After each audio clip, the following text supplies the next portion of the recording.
मासूम नन्ही सी 4 साल की बेटी को मुंह पर जोरदार थप्पड़ मार तो लिया, मगर इस माँ को अपना कलेजा चिरता हुआ महसूस हुआ।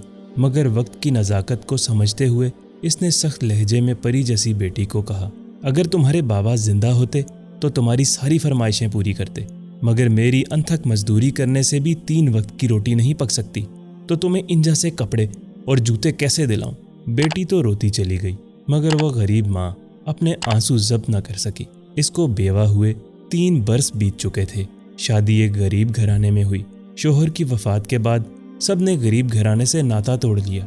दूसरों के जूठे बर्तन धोकर सफाइयाँ करके अपना और बच्चों का पेट पालती। इस माँ का दिल इस वक्त टूट जाता जब ईद जैसे त्योहारों पर इसकी परियों जैसी बेटी जिन नज़रों से आस पड़ोस, हमसायों और रिश्तेदारों के बच्चों को नए कपड़े पहने देखती, वो इस खुददार और इज्जत वाली माँ को जिंदा गौर करने के लिए काफ़ी थे।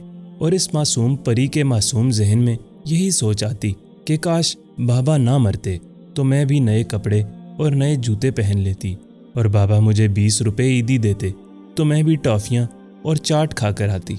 मगर इस फूल जैसी बेटी की ये बहुत छोटी सी मासूम ख्वाहिश पूरी ना होने पर दिल में दुख और हसरत महसूस होती है।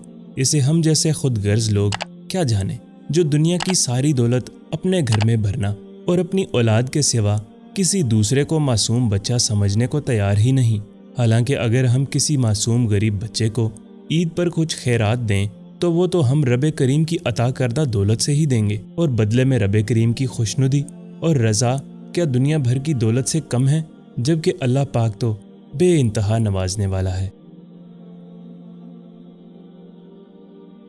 वीडियो देखने का शुक्रिया। लाइक करना ना भूलिएगा। चैनल को सब्सक्राइब नहीं किया तो अभी कर लें और घंटी का बटन ज़रूर दबाएं।